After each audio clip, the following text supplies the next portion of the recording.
हरिपुर नाम का एक छोटा सा गांव था। सुबह होते ही मुर्गा कूक करता, बच्चे खेतों में दौड़ते और उनकी खिलखिलाहट से पूरे गांव में रौनक छा जाती। किसान अपने हल और बुआई के लिए खेतों में जाते। मिट्टी से उठती धूल में दिन की मेहनत शुरू होती। इसी गांव में रहने वाला ब्राह्मण हरिप्रसाद खाट पर लेटा रहता, माथे पर तिलक, पीछे काली चोटी और पूरा दिन भगवान कृष्णा के भजन गुनगुनाता रहता। लेकिन घर का कोई काम करने का मन उसे नहीं होता था। एक नंबर का आलसी था। तभी उसकी पत्नी सरला उसे उठाने आती है। हरि प्रसाद जी, कब तक लेटे रहोगे? आज हवन है, घी फूल चंदन सब लाना पड़ेगा। अरे भाग्यवान सरला, कान्हा सब संभाल लेंगे, चिंता मत करो।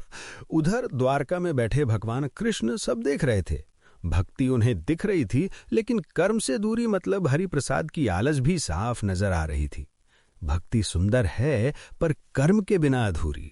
बस बस, अब उठो और काम करो, वरना कान्हा नाराज हो जाएंगे। हाँ ठीक है, मैं मंदिर जा रहा हूँ। हे कान्हा, मैं तो तेरा भक्त हूँ, फिर भी मेरी जिंदगी क्यों उलझी हुई है, मैं समझ नहीं पा रहा हूँ। कृष्णा कृष्णा। हे हरिप्रसाद, ये मेरी जादुई बांसुरी है। इससे तुम्हारे सारे काम हो जाएंगे। लेकिन याद रखना, अगर बीच में रोकने की कोशिश की तो ये बांसुरी हमेशा के लिए गायब हो जाएगी। भगवान श्री कृष्णा से बांसुरी मिलने के बाद अब हरिप्रसाद की जिंदगी स्वर्ग जैसी हो गई। अब सारे काम अपने आप हो रहे थे। है बांसुरी, मुझे खाना लाके दो और थोड़े पैसे भी।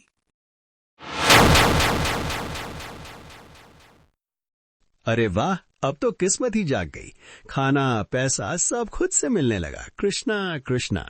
धीरे धीरे हरिप्रसाद को इस आसान जिंदगी की आदत पड़ गई।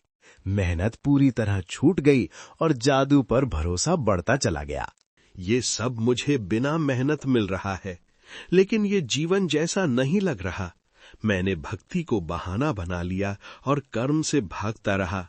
अब मैं ये बांसुरी वापस भगवान को दे दूंगा। उसी पल हरिप्रसाद को समझ आ गया कि बिना परिश्रम का सुख अंत में बोझ बन जाता है। उस दिन हरिप्रसाद पहली बार कुछ पाने के लिए नहीं, कुछ लौटाने के लिए मंदिर गया।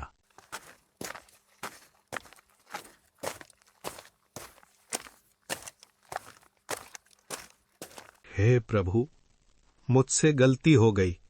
मैंने आपकी कृपा को अपने आलस का सहारा बना लिया है। अब मैं ये बांसुरी वापस करना चाहता हूँ। हरिप्रसाद, मेरी कृपा का अर्थ आराम नहीं, बल्कि सही दिशा देना है। भक्ति और कर्म दोनों साथ हो तभी जीवन पूर्ण होता है।